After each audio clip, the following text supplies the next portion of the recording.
welcome to Learn to Live Stress-Free.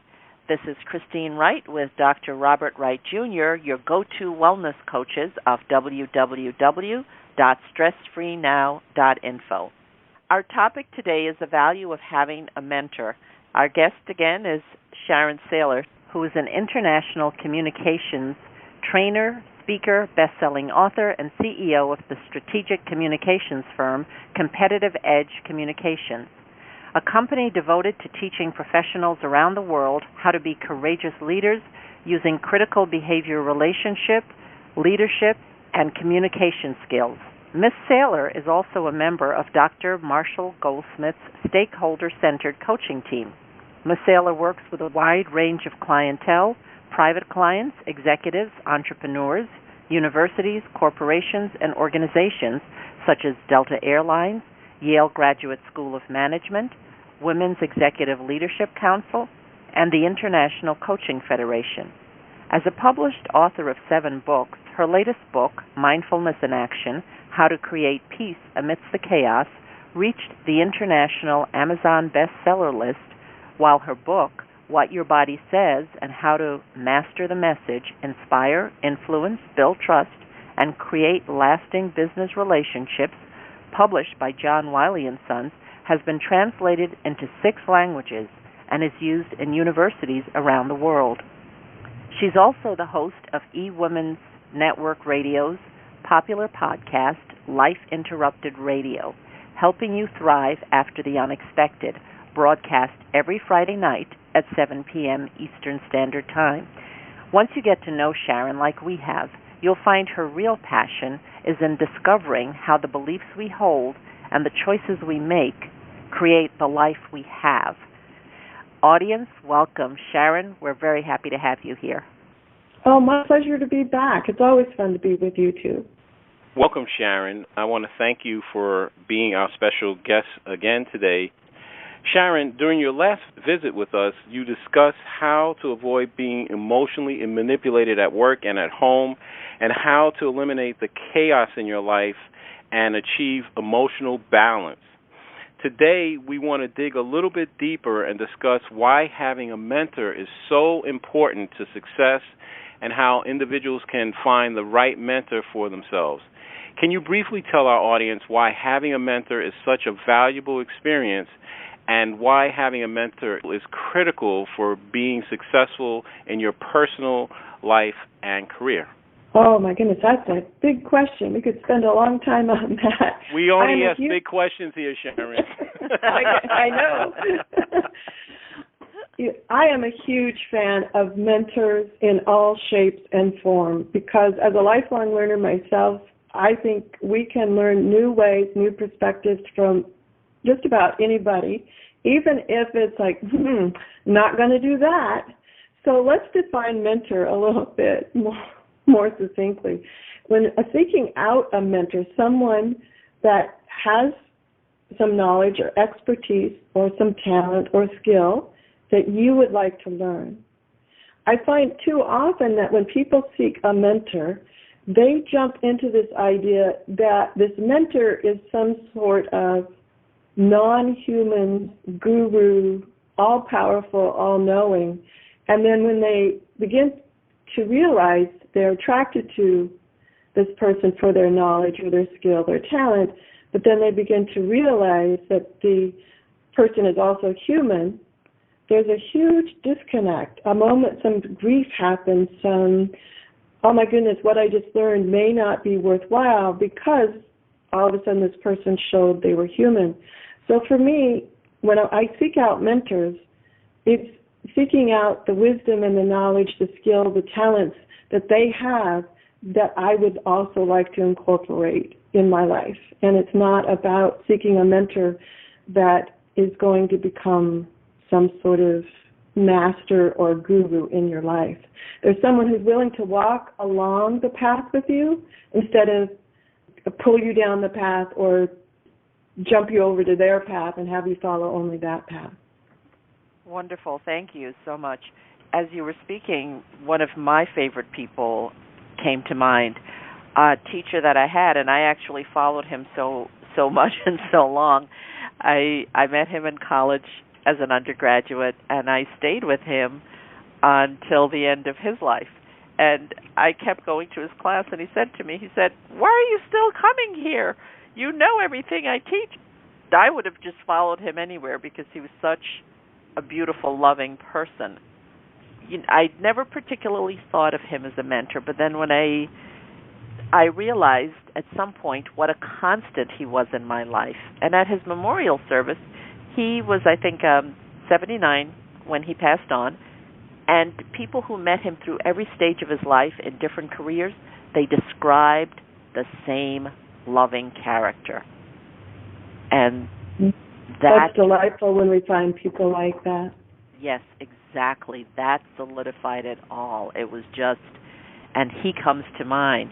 Because Sharon, Bob and I, too, were lifelong learners, and this topic of mentorship, of having someone guide you, of having someone point out as you're crossing the stream, where are the rocks, so you can stand on the rocks and not fall in the water.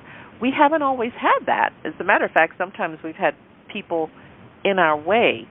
But what are the characteristics an individual should seek in a mentor, and how do you recognize them? How do you find them? How do you approach them? It almost, as I'm asking the question, seems like a dating thing. How do you know this mentor is the match for you?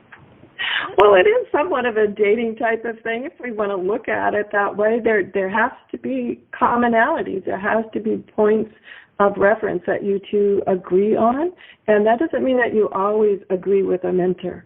We want to come to mentors with our own points of view and be able to have the deep conversations of, tell me your view, tell me your why, tell me how you know that, so I can begin to incorporate how it works for me.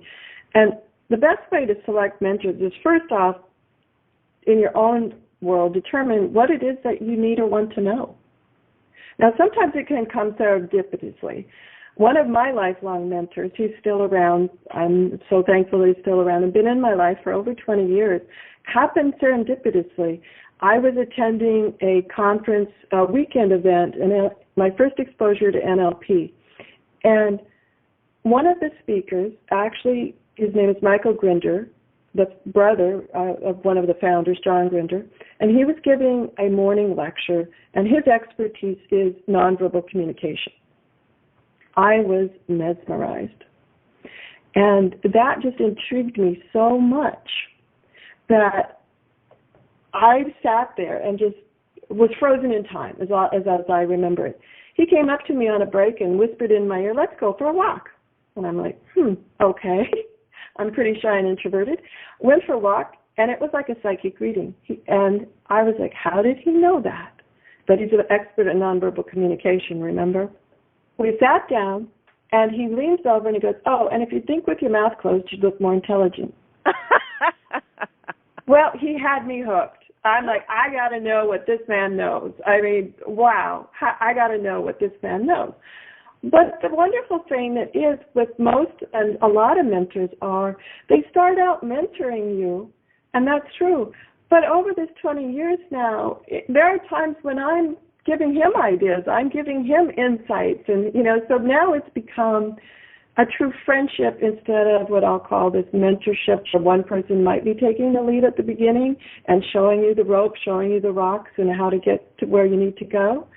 So mentors have lots of different uses in your life, and some of them might be critical, and that's okay. It's not a realizing that you are there to develop a friendship, develop a relationship of whatever it needs to be, and whatever the person is willing to share. Now, sometimes people aren't willing to share, and that's fine.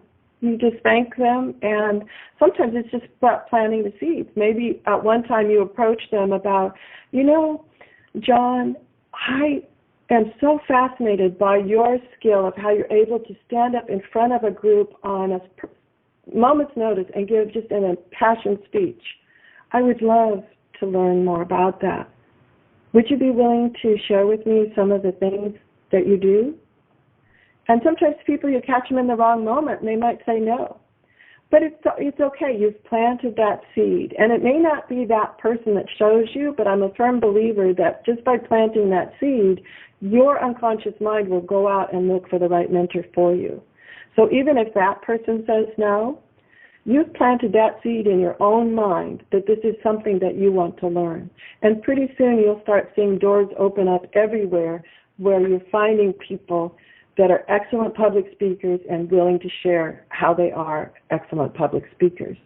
So sometimes it's not just about that one person or that one technique you're fascinated. It's just by planting the own seed in your mind to go and find it. Excellent. I think there have been times in my life when I needed to plant that seed.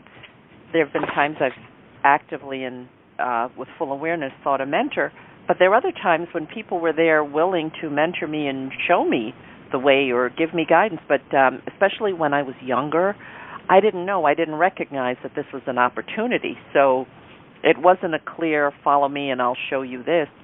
But information was given, a relationship was being extended, the opportunity for a relationship. And I didn't know. And it was years later I said, oh, I wish I'd followed that up, or I could have, but I didn't get the signal. As someone being my mentor. Can you explain, in this dynamic, what is it that encourages someone to be a mentor or to say yes when someone approaches them? Is there a way that you approach a mentor? As you said, they can easily say no, but do you keep going back to the door or do you look someplace else? How do you get your yes? Well, every mentor I've had, and those people I choose to mentor myself, I say it's recognizing the person's potential. It's hearing in their voice the passion that this isn't just an arbitrary curiosity, that this is something that they really are sincere about, and recognizing that this person does have that potential and that it is a true passion or longing that they're seeking. For me, that's one of my first criteria. And I know it sounds kind of harsh, but we all have only limited time. And if somebody's just on a lark, or if somebody else comes to me and this is truly something that they're desiring deep and it will change their life profoundly, who am I going to give my time to? I'm going to extend my time because I see the potential in the one that wants to really incorporate this in a way that will have a profound change for them. Because I know as a person we can only change so many people. We can only help so many people change. I apologize, we can't change people. We can show them ways, but they have to choose to change there. Right. Yes. The light bulb has to want to change, yes. Right, exactly. But, so it's all about, here again, planting the seeds. If I am the mentor and I can see the one person really will take those seeds that I plant within them and spread them even further, that's where I choose to put my time as a mentor. Right. I remember years ago in New York, I went to a lecture, and the person speaking, he had wanted to meet a certain executive, and he called the office, and the person was busy, couldn't speak to him. But what he did was he made it a plan, a strategy. Every Friday at, I don't remember the time, he said 8 a.m. or what time it was, he called without fail for an entire year. He got to know the executive assistant so well. He knew, when the weddings were happening in her family, the christenings, and he called without fail every single Friday for a year. And finally, the fellow said, okay, I'll speak to you for 10 minutes. What do you want? And to me, it does look a little highly assertive, but it worked, and he got nothing wrong with being highly assertive there. Absolutely nothing wrong with that. It really, in a way, it looks assertive. Yes, I understand that, but actually, it's also showing that you're determined and that you're passionate about it, and the person could still choose to ignore them for 5 or 10 years. It's up to them. But that's one way to determine if the person's serious or not, is how often are they willing to continue to extend themselves or put themselves in that situation. Because it had Right. to take a lot of courage to pick up that phone every Friday morning at 8 a.m. and just talk to the assistant one more time. You know, when I listened to the story, but you know, his theme just through his whole life was this one of perseverance, of stepping outside the box, doing things that he was afraid to do. I know myself, I love learning, and I'm like, where's the master? Who's the master? Who's going to teach me? And I think at some point we come to the realization that we're the master in our own life. And I know that I also look to be a mentor to others, and I see that I have something, and you know, I'd love to teach this person or show this person or guide this person. But as was my case sometimes when I was on the end of being a mentee, I didn't realize it was an opportunity. So sometimes I'm ready for the student. What are some organizations where people can join or go to find a way to be a mentee? Well, to be a mentee or mentor, I say find something you're fascinated in instead of like going, mentor on the going in searching in Google, find a mentor for me. It's really more about going to the types of events that you want to go to. So, say you want to be, I'll say internet marketing, get better at internet marketing. Go to events where internet marketers go to, and it's similar to when we're building a business.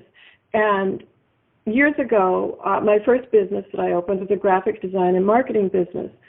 But the interesting thing was everybody says, oh, you need to join the Graphic Design Association, the National Graphic Design Association. I went to one meeting and I went, no, these are my contemporaries. I want to go where the people I need are, like who's going to hire me as a designer. So I joined the American Marketing Association instead. Similar type of thing. When you're looking for a mentor, go to where those types of people hang out and find them.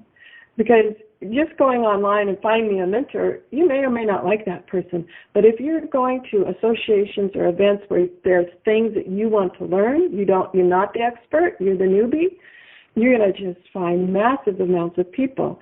And then you'll have an interesting conversation with half a dozen and go, that one over there really resonated with me. I'm going to follow up very doggedly, or you said assertively, with that one person to see if I can get some more time with them, see how I can. And the thing about being a mentee, to encourage people to mentor you, is sometimes it's helpful if you can be of service to them too. They don't want to feel like it's an imposition on them, so respect their time. Be of service to them. If you begin to understand them a bit more, like the person who made the phone call to the assistant for over a year, during that time you learn a lot about that person, some of their likes and dislikes, and maybe you find out they like fly fishing, and you send them someone that an expert in tying flies, like, dear Bob, I'd like you to meet John. He's, I've heard about your interest in fly fishing. So be of service to them as well. So then becomes more of a real relationship instead of feeling like there's a lack of balance or an imbalance too.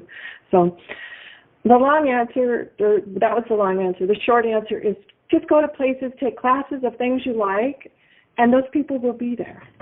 Excellent. I see that, and certainly the idea of reciprocity, that it's not a one-way street, and that at some point you will maybe asking questions, the hard questions of your mentor, that you may be exceeding them or challenging them, but that it's a strong enough and sound enough relationship that you can really express yourself, and at that time the boundaries over time may come down, and it's a different type of relationship, that it truly is a back and forth. That's what I love about my relationship with Michael Grinder, and that's been a long one. I've had many, many mentors for my life. He's probably the longest consistent one. And now over the years, it's come down to where I've edited his books for a few years, and now we are two people sharing great ideas instead of, sometimes he learns from me and sometimes I learn from him. And so that's what I think is so powerful about mentee-mentor relationships, is helping them evolve over time so both people get a lot out of it. It doesn't feel like it's a one-way street. Thank you. That's lovely. Great, Sharon. I've been listening in, and two things that really strike me from what you've said. The first thing is that Christine used my term. I have here circled to ask you about reciprocal relationships, and I was going between, am I going to ask that or reciprocity? And so she went there. So that shows me we're on the same page. And then something else that you said, which was I think is really important for our listeners, and I know it's important for Christine and I when we hear this term, that you use the phrase, the mentor would show you where the rocks are. And I think, can you just talk a little bit about that? Because there's a joke that I know, which I won't say, but the thing is, this thing of knowing where the rocks are so you don't sink, you see people walking out in the water, and you go, well, gee, I could do that too, but you have to know where the rocks are. So could you just talk just a little bit about that aspect, that where the mentor brings to the table a level of insight and expertise, or they have the huge Rolodex, and they say, hey, listen, don't waste your time over there. That's a fake out. Here, let me call, put you in touch with this person, and then you're set. And so without that, you could be spinning your wheels literally for years. Right, and I like to put mentors in sort of classifications. There's the ones, as you said, Christine, to pop into your life. You have moments or times of great insight, and then they pop out of your life. But it's planted those seeds for you to find different learnings and different opportunities. And then there's the ones that stay in your life a long time.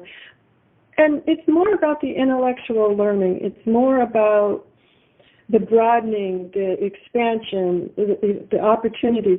And then there's the mentors out there that you see more in professional world, corporate world, than you do in personal life, in your personal kinds of mentors, is what I call the mentor champion. Now, a mentor at work is really a different type of relationship. It's usually, especially if it's different genders, you have to be quite careful when you have a mentor in your professional world that everything, I don't care if you know it's completely appropriate, you have to make sure that everyone obviously knows it's completely appropriate. Because sometimes those relationships can look like somebody's playing favorites, or we'll say, let your mind wander. We don't want any of that to happen when we have a mentor in our professional world. It has to always look, even if you know in your heart it always has to look to the obvious person that the patterns are. They're just professional. And what a champion does is shows you the rock, shares the Rolodex, and promotes you because they know so much about your potential. They know so much about how you are and how you operate in the world that they're willing to go to bat for you. And that's a different kind of mentor. That's what I call the mentor /champ, the person who champions you in front of the board, in front of the other managers. When they're having those management meetings of who needs to be promoted, each one of those managers has a person on their list. Now, you want the mentor champion who's saying, this is the one, and this is why. This is, and everybody else goes, oh, okay, that's the one. So there's different levels of mentors as you go through your world and as your life, and they're not mutually exclusive. You can have them all at the same time.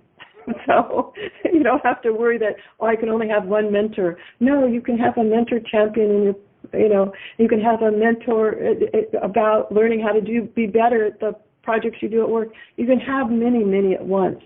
But my number one rule about being a good mentee is don't whine. Be grateful and always acknowledge how grateful you are for the time that they're spending with you, whether they're the ones that in your life for just a moment or the ones that are throughout your whole life or the ones that are your champions. Don't whine. Sharon, you're the first person that I've ever heard use that term, mentor, champion, and certainly for me at least, clearly that's a distinction with a difference. that I think that's what everybody would want why have a mentor when you can have a mentor champion? And so, again, there's an element of reciprocity there when you were talking about the clarity that's necessary so that a relationship doesn't get misunderstood. We've been recently watching Perry Mason episodes, and so yeah. Watching those shows through the eyes of a child or a teenager, and then watching them now years later, we say, "Oh, how come we didn't see these things in the Perry Mason in terms of what was going on?" And so there is mentoring going on there, but as an adult now watching it, there is plenty of room for things to be misconstrued in the business context. And the example that so clearly is, it's almost ridiculous when you look at the Boston Legal TV episode with Denny Crane, and it just the things, even when it's a female partner that's mentoring female lawyers, and she's harder on the women lawyers than the men are. And so it's really a complex thing. But I want to thank you for using that term, because now you have my mind working, because I said, oh, that's what everyone wants. Everyone really wants a mentor or champion. And then, as you say, there's an aspect of being grateful and all of that, but where there's a level of reciprocity. For example, I had someone who was a mentor for me, and then one day, to my surprise, he just made this passing comment, and he said, well, you've been helpful to me. And so I was lucky that I asked this question, because in the past sometimes I let those things go by. And I said, in what way? And then he laid out about 7 or 8 ways that I had been helpful to him, and I was startled, because he was saying that exactly what you're saying. We're all on paths. And just because someone's a mentor champion, they're learning new things all the time too. That's how they stay on top of their game. And part of staying on top of their game is having new blood. It's just like a tree, sprouting new limbs or flowers or buds. And so I really want to thank you for that. That is really a clear distinction that I haven't heard anyone else use that term, a mentor champion. I want 10 of those. Right? Exactly. I want 10 of those, and I'm sure people in our audience want that too. The funny thing about a mentor champion, if I can the funny thing about a mentor champion, though, when you find those in your life, you will find your growth happening exponentially fast. And the reason is not so much of their brilliance, but when you find a mentor champion, someone that champions you, at least in my personality, and I think the majority of my clients that that I'm reflecting on here that have mentor champions in their world, you strive so hard that you're not going to disappoint that person. You're going to live up to everything they say about you. They're your champion, and it actually accelerates your growth when you find a mentor champion exponentially, because the last thing you want to do is disappoint that person. I also love the mentor champion. Interestingly enough, it brought to mind the converse.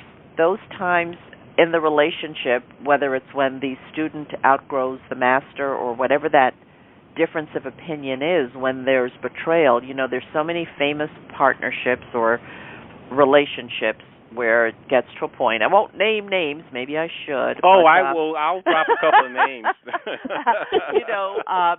Freud and Jung is a big one.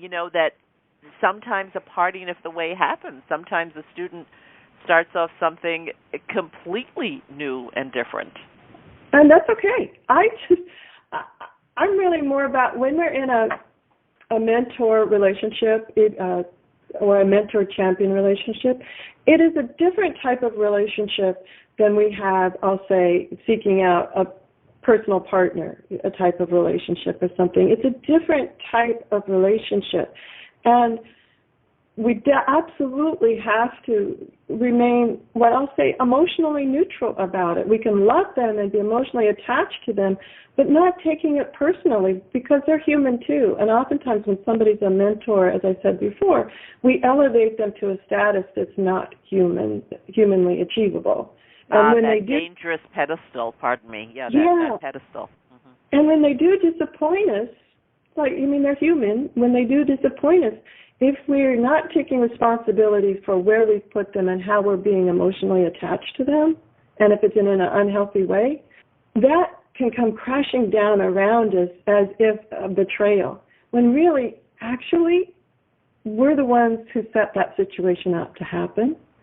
So we have to be really careful as we navigate mentor relationships, is making sure that we still know they're human, and that sometimes we just have to learn it's not personal. It could just be a personality quirk. It could be anything. But sometimes we have to say, what was my role in this? And sometimes we give them the benefit of the doubt. Other times we say, gosh, they're just having a bad week, a bad day. They've had a fight with their spouse. It's not personal. And so we have to really look at our role in that as well. Yeah, Sharon, I want to thank you for that.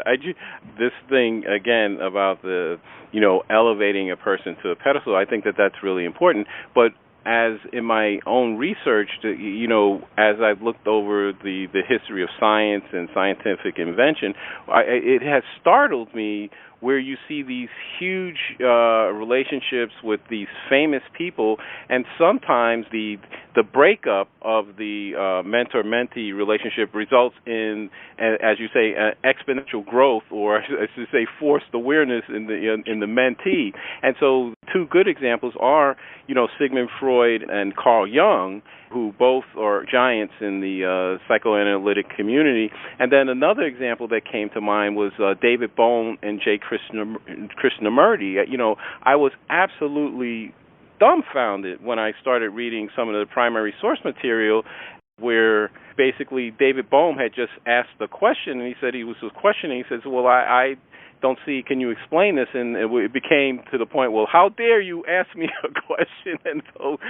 And what's so fascinating about it is that when you look at J. Krishnamurti's life and what he represented, that it's mind-boggling, because what it really comes down into a lot of these cases is ego. And so I almost feel like another podcast coming on. We see this thing, ego, seems to require conflict, and heightened conflict seems to make the ego bigger for some people. And it reminds me of the old Star Trek episode where the Klingons were fighting the Enterprise, and they were just, the ship was out of control, and they had to get control of their emotions because this was some outside energy. And so again, I know I end up thanking you again and again, but thank you, Sharon. You bring a level of clarity to the topic that's very refreshing. So now I want to move on to something else, which is very personal for me, because I'm going to ask you this question because I know there are listeners out there that this has happened to them.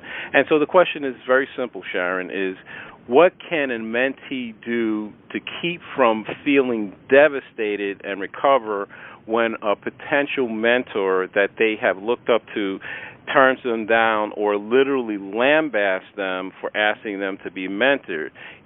How can they stay upbeat about the prospect of asking someone else to mentor them? And a quick aside here before you answer, the reason I am asking that question is because it took me years to recover from asking a person whom I admired. I'm not going to name them, but I was devastated by the nasty way that they came back at me, and I was really horrified because I had held this person in such esteem that when they came back to me in this totally unexpected way, that, almost for 20 years, I didn't seek another mentor. That's how crushed I was. And so fortunately I was able, I took 20 years to recover, but it would have been nice to recover in 2 weeks instead, which is that when I look at it, I said, well, Bob, you could just look at it like a stockbroker. It's a numbers game. Ask somebody else. But that's how devastated I was because of the special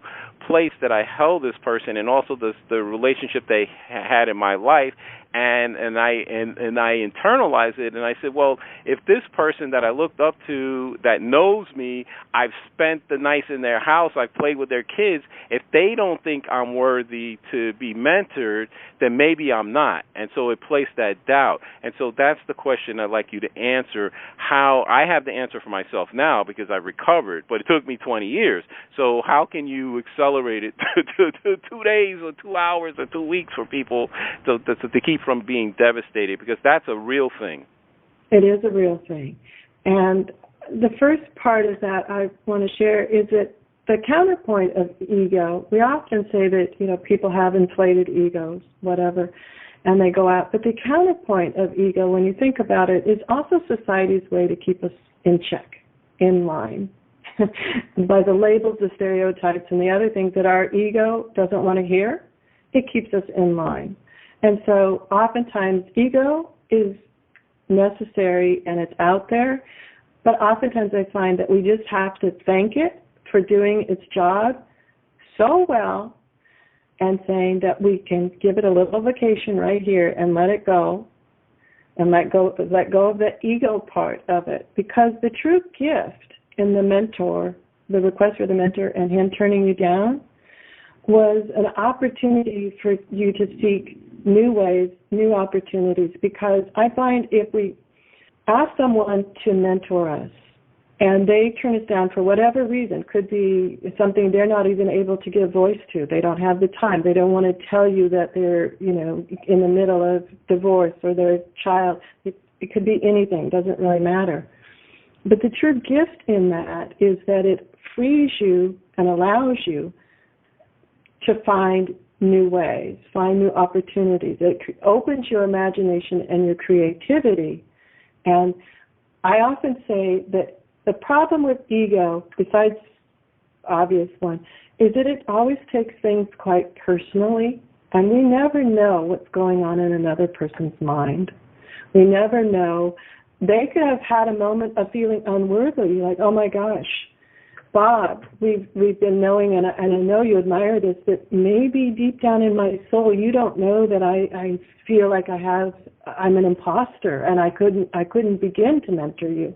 So we don't know what those stories are for people, and oftentimes they are stories about worthiness. Even I've known some men and women that I think are amazing experts in their field, but when you get to know them at a deeper level, you'll find stories of worthiness and if people only knew that X or Y or knew this about me, they wouldn't think the way they do about me.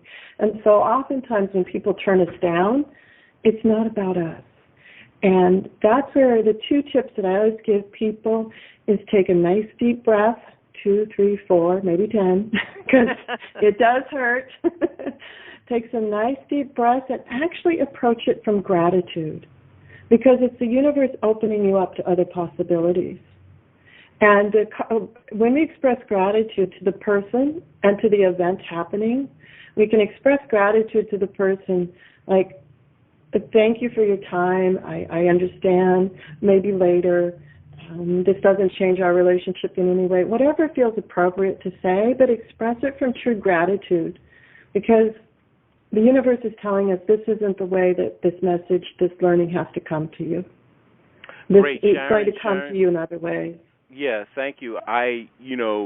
Listening to you and actually feeling into your response, I know that you are 100% correct, but I have to tell you that the fact that I took 20 years to recover for that, I feel like I was in a Twilight Zone episode where, it was the one where the plane was circling and then they tried to land and they go, oh, that's Idlewild, but that's the World's Fair, and they're from 1960s, and the World's Fair was in the 1930s.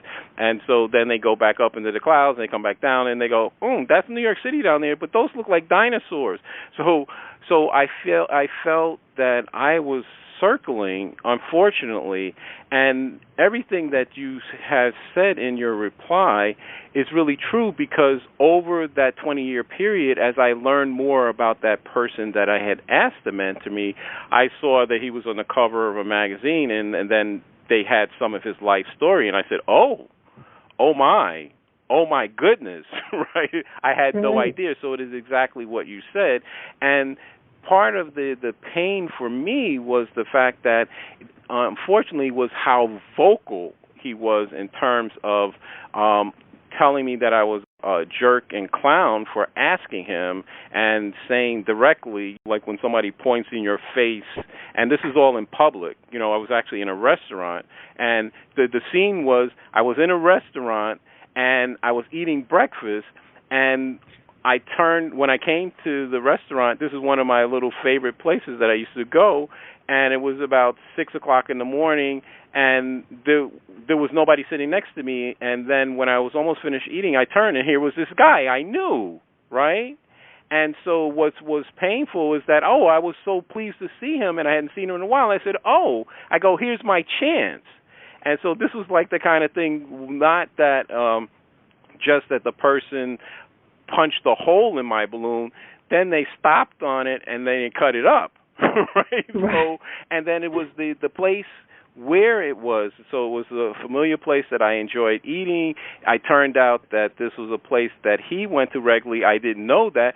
And the hardest part for me to reconcile, which was part of why it took so long, was that his public persona, he was this big guy in the community. He had won all these awards for doing things, and yet, on the flip side, knowing some of these other things that I found out over the years was, as you say, it was best that he told me no, but it was more the way. This is about, sometimes it's not what you say, it's the way you say it. So the way he said it to me just devastated me. It crushed me for a long time. And because I did not seek out mentors after that.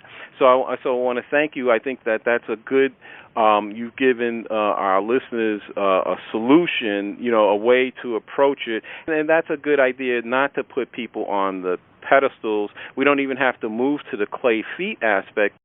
Someone may be skilled at this particular thing or area, but then there are other aspects of their life. And then the famous story I like to relate is the one about Albert Einstein. He goes to speak at some conference, and he took his daughter, and he comes home, and then the wife says, well, where's, I forget the daughter's name, Isabel or whatever, and he was like, I don't know. Well, you took her to the conference. You've got to bring her back. So, so we can't say that we know Einstein was a genius, but in that area of his life, that wasn't so smart. So, Sharon, I want to thank you for being our featured guest today. I can't tell you how much I appreciate the quality and depth and the breadth and the scope of your answers, because just that one nugget of using the term mentor champion, I am going to be using my telescope to find me some mentor champions. And also, and I believe that anyone can do this, since I have mentors, I am going to now be thinking of ways that I can be more supportive to them and say, hey, listen, you're a guy that loves tennis.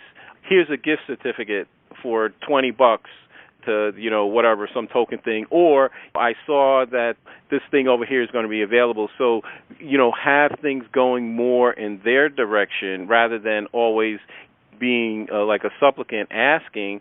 That, as you say, to keep in mind that over time, especially where it's a bi-directional relationship. So that is very helpful, what you've added here. So I want to thank you for being our featured guest today, Sharon. Oh, thank you. It's been my pleasure. If I could just add one quick little note about the person who was so cruel at the restaurant, knowing that I find it helpful when throughout those 20 years, as you said you were recovering, I'm sure that you learned the lesson from him. He's one of those momentary mentors. You never treated anybody the same way. You knew this lesson very deep into your soul. And at that moment, I always like to say, when those moments hit me like that, I know that that's the moment I become a better person. Because I'm going, I learned this, and I would never treat a person that way. So we call those the minute mentors. I love that, the minute mentors. The minute mentors? Okay. Yeah. Yeah, and he was a minute mentor. But doing those 20 years, I can guarantee you that you became a better, more compassionate, more empathetic person and became better at everything you do because you're like, I could never put somebody through that. Great. So what I'll say is that I agree with you, but that's a wonderful right brain answer, Sharon. I'm going to give you my left brain answer. My left brain answer says catastrophic bifurcation. So before and after. That's the ego talking there. That's the ego popping. Yes. And I was never the same after that. And what's interesting is that I did, because this person actually was a family member, that's part of what made this such a harsh thing. And I did see him several times afterwards. And then each time it was less and less and less. And I remember my brother saying to me the last time I saw him alive, he said, well, this guy is just about himself, so anything that is not about him, he's not interested in. And so I remember when it was announced that he had passed away, and several people that I knew that, I knew him, and they asked me if I was going to the funeral. And, because it was a big funeral, it was on TV, and I said, why would I be going to his funeral? I remember, because that for me, that would be very false. That, I wasn't having conversations, and I felt no duty to do that, even though he was somebody that I knew.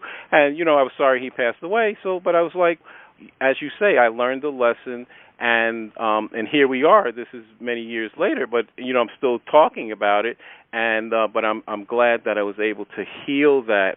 That's the lesson. I'm hoping that for other listeners, they can collapse that process, because that's really what we're looking to do on the show, is show people where the rocks are. Where's the pier, so you don't get washed away by the tidal current that sweeps you out and you don't have on your life vest. Okay, so thank you very much, Sharon. Well, thank you. It's been my pleasure to be with you again. Yes, we really enjoyed it. And Sharon, I must say one of the things that when you mentioned it in our broadcast today, you said no whining. I said, oh, come on, just a little bit of whining.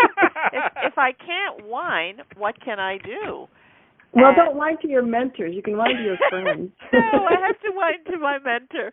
But, I must say there were so many synchronistic moments in our interview today, and one of the thoughts that came to mind, I had not heard, I love your phrase, the minute mentor, that we change over time, each of us, and how we were at 10 and 15 and 20 and 25 and 30, we're different over time. Our beliefs change, our behaviors change, our needs change.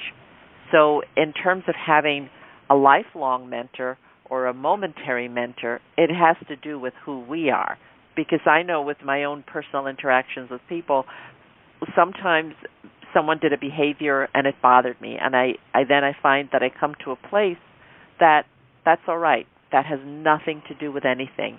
And, my mentor that I talked about in the beginning, that over time in his career as a radio broadcaster, as a teacher, as an actor, as a dancer, everyone described the same personality, that Andre was such a special soul that everybody recognized him the same way. And one of the special things about him that I saw when I, told someone of his passing, she said, oh, no, and she just remembered immediately how he had been generous to her and how he had acknowledged her as a competent and beautiful person. And that was what I think so many of his students loved, that he acknowledged each person's individuality, their genius. And so I think having that relationship where you know that someone is in your corner to guide you and that you can be safe with them and be loved with them and be accepted with them is just a wonderful experience to have in your lifetime. And I think we should, go out there, seek mentors, and be a mentor. I know the richness it has brought to my life. Oh, absolutely. Absolutely. And what a wonderful gift knowing that you've had that opportunity, because it is so rare. It's so rare to find people like that. And knowing that wasn't false. I mean, when everyone says that about someone, you know that that's their true soul. so that's lovely. Yes, yes. Now, Sharon, you have got such a wealth of information about so many things, and, Bob and I just admire you greatly. You have such a fantastic body of work. Would you tell our audience how they can contact you and how they could work with you? Oh, absolutely. If you would like to learn more about me, go to SharonSayler.com. My last name is spelled Sayler, so it's SharonSayler.com. And you can contact me through the website. A lot of people do, and I enjoy that. I also have great blog posts over there on all sorts of topics. And I also, if I can share a free gift, if you go to SharonSayler.com/gift, one of my favorite little mini books that I wrote, it's about, 25, 30 pages long. It's Discover the 7 Things Nobody is Telling You That Can Cost You Client Sales and Even Your Career. So this is very similar to the kinds of things we've been talking about today, is making conscious choices and listening to the different messages that we're receiving so we can be in control of what we do with our lives. So, if you want to pop over to SharonSayler.com/gift and get that great little ebook. It's a lot of fun. And there are some comments in there about ego and other things, so let me know what you guys think about it. All right. So, audience, do that. I'm sure you will enjoy reading what Sharon has on her website. Again, that's Sharon, SHARON, Sayler, SAYLER, SharonSayler.com. And also, Sharon, we want to thank you for the generous gift for our audience. So, listeners, you can go to SharonSayler.com/gifts and get that book that Sharon is offering you. Yes, Sharon, I just want to say, as we wind down to the end of our show, one of the topics that we discussed last time was your book, Mindfulness in Action. As we close out here, I just want to ask you to comment briefly on something that you said in the book in terms of mindfulness, because mindfulness, the meditation, is sweeping the country as a fad in both corporate world and people's personal lives, and that's great as a technique, but many people don't really understand what it means to live mindfully. They can think of it as a technique, a stress management technique, but you discuss clearly what it means to live mindfully. So I'd just like you to talk a little bit about that, and in your closing remarks, that you, in your book, you say save time to hug your kids and pay attention to your loved ones, and then in one of your chapters you talk about that old truism saying on their deathbed nobody wishes that they'd spent more time in the office. Can you just close us out with that? Oh, absolutely, and that comes into this idea of how we can mentor without even mentoring, knowing that, that label on our head. And that's going through life seeing how we can be of service. And this isn't self-serving type of service. This is just when the opportunity arises and someone needs service, to be of service. And that includes hugging your kids, letting them know they're loved. One of the things with my own kids that I'll share briefly is that I know, and I've told them many times, hey, I know, I screwed up. There are times that, we weren't happy with each other and I screwed up.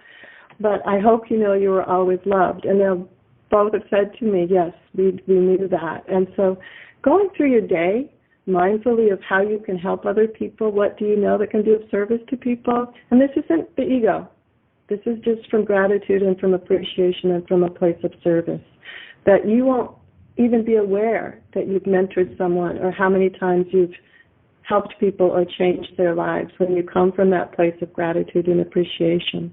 And that's, to me, what mindfulness in action is. It's not just sitting there relaxing and going, It's how do I take what I know and what I'm here for and what I'm good at out into the world and share it. And to me, that creates peace in myself, and it creates a larger peace in the world. Wonderful, Sharon. So what final thoughts or key idea would you like our audience to take away from today's broadcast? I said be of service, and also don't be afraid to ask, because asking is never fatal. Even if you've heard the word no in your life, you're still here, so you know it's not fatal. So don't be afraid to ask. Just be of service, and also don't be afraid to ask. Wonderful, Sharon. So, audience, I would like to thank you for listening, and I want to thank you again, Sharon, for being our featured guest today. And I want to thank our audience again for listening wherever you are, in whatever time zone you are in right now. We welcome and look forward to receiving your comments about the show. Please let us know if there are topics or guests you would like us to invite back. Please contact us through our website with your feedback and suggestions. Remember, listeners, if you'd like to experience the same benefits our coaching clients get with us and learn how you can get control of your own schedule, including easy ways to dissolve your chronic pain, stress, and anxiety, then give us a call at 954-900-2179. Again, that's 954-900-2179. Mention that you heard our Stress Free Now podcast show, and your first session is absolutely free.